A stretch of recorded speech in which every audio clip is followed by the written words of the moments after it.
in exile to Jerusalem. And when he heard the Knights Templars were looking for the ark, he went to them and said, I have the ark. It's in Ethiopia.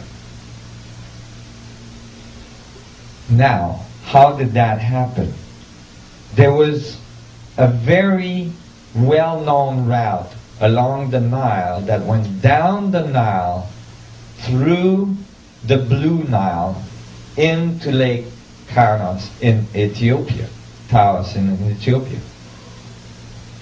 And sure enough, in Ethiopia, you find a high population of ancient Jewish tradition, which scholars never knew where the Jews came from, why they went to Ethiopia.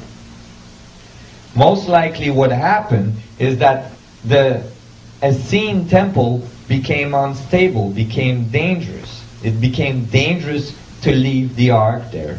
So they decided to take it down the Nile. They did, and they eventually settled at Elephantine Island on the Nile. And they found an Hebraic temple there, which, you know, in Jewish tradition, you're not supposed to build a temple unless it's the temple to place the ark in. So wherever you find an ancient Hebraic temple, the ark had to be there. So you find that temple in the appropriate times being built on Elephantine Island. And then it stayed there for a long time, hundreds of years, till it became unstable there too. So they brought it down into the Blue Nile, into Ethiopia. And in Ethiopia, on that lake, you find a very ancient Hebraic temple having been built. And all the priests there say that they used to have the ark. And then eventually the ark was brought to St. Mary of Zion in Axiom, Ethiopia, where it's supposed to be to this day. It's a little chapel that's heavily guarded by the Ethiopian army. And so the Knights Templar actually went down the Nile, and what they did is they made a deal with that king. That king actually is the father of the Rastafarian tradition. Wow. That's how deep this goes. The Rastafarian tradition is actually directly linked to the history of the ark.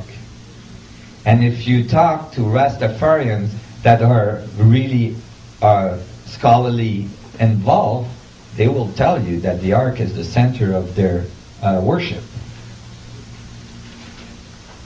So the Knights Templar, isn't this amazing? The Knights Templar went down the Nile with that king, and because they had the control over the European armies, said, we'll give you back your country. That's not a big problem for us. We've got guns. They have, arrows and lances. And so they went down the Nile. Actually, they didn't have quite guns at the time, but they had more advanced technology than the Africans. And they fought for that king's country, and in exchange, the king gave them access to the ark. And there, in Ethiopia, you find ancient traditions that talk about blonde hair, blue-eyed people, Europeans, coming during those years, liberating the country, and building all sorts of things.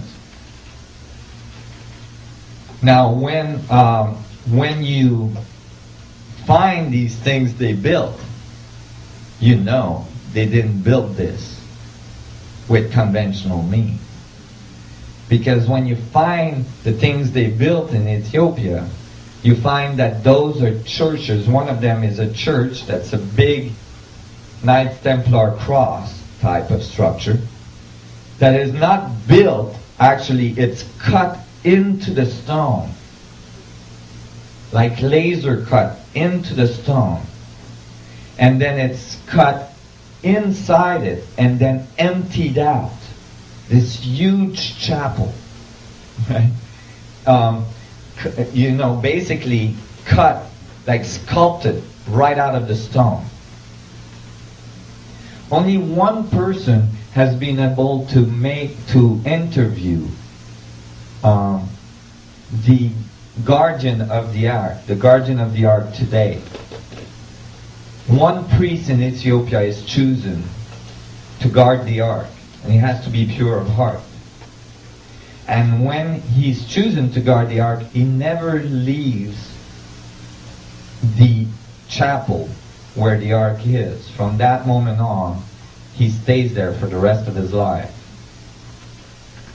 That high priest gave one interview, and he gave it to Graham Hancock, and it's in the book, The Sign and the Seal. And in the interview, Graham says, "What is the power of the ark?" And the high priest, well, first of all, he says, how was it the first time you went in front of the ark? And the high priest said, "It was terrifying." And Graham Hancock says, "Why?" And he said, "Because the ark is an object of fire." That means it radiates. And then he said, "What's the power of the ark?" And the high priest pointed across from the chapel in Ethiopia.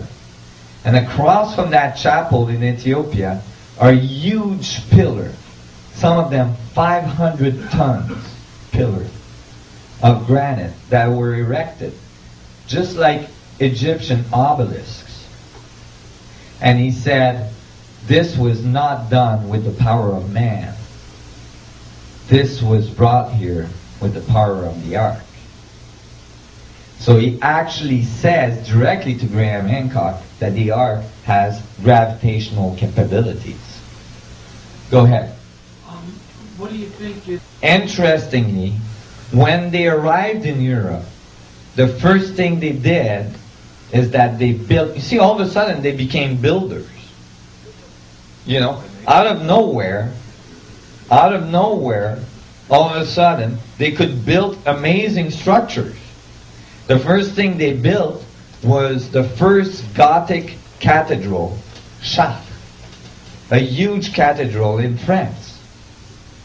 Now that cathedral has been examined by many engineers, and all the engineers agree that thing is not reproducible with current technological advancements. I mean, you're talking whole temples, whole pyramids were covered with gold. You don't do that by mining in the middle of the desert. Okay? So, the arc crystal is the philosopher's stone that the alchemists were looking for. So when you start, now it starts to make a whole picture different, eh? The Knights Templar could not talk about the ark directly because the Vatican would have had their head real quick. So they had to talk about it in terms of magic, in terms of magical spell. They had all these ancient books that had description of the ark. They started to distribute those in underground, grassroots, sectors. And all these became magical texts. That's why you see all these ancient texts appearing in the middle of Europe, like the Kabbalistic texts. And the modern archaeologists and historians think, the Kabbalah came out of the 11th century in Europe. It's not ancient. And all the Jewish people are saying, no, this is ancient knowledge. Right? And that's because the historians are confused where the information came from. It came from the Knights Templar. And so they start to distribute this, and they became very powerful.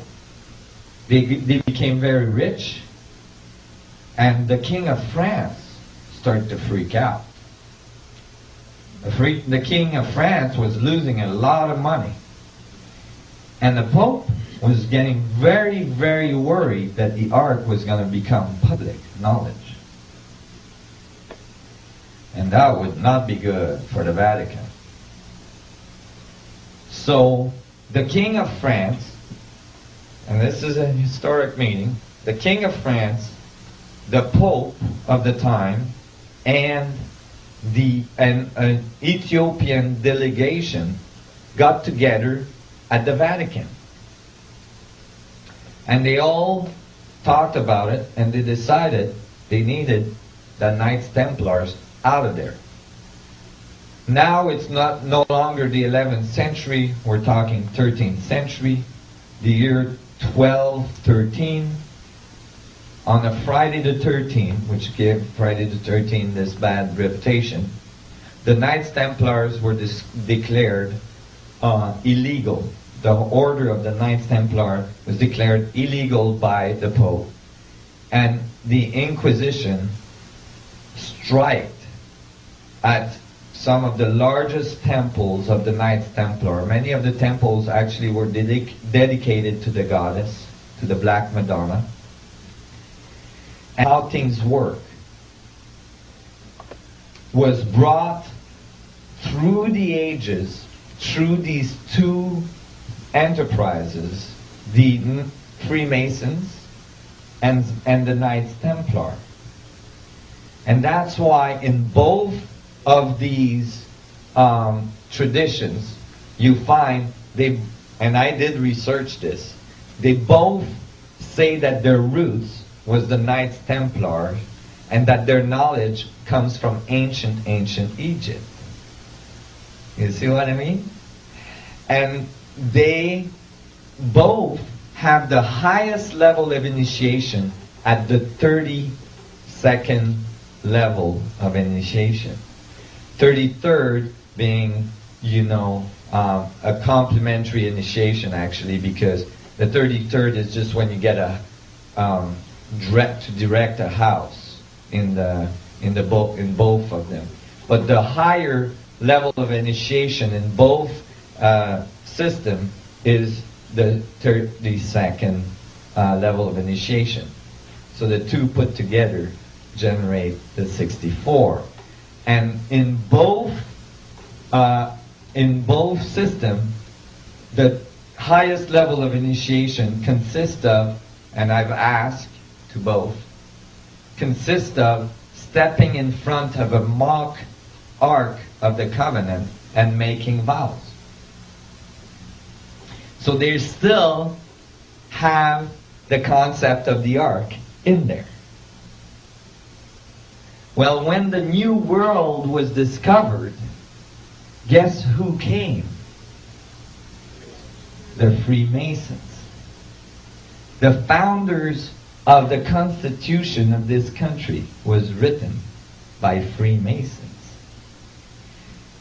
And the whole layout of the Washington Monument and so on was laid out by the Freemasons.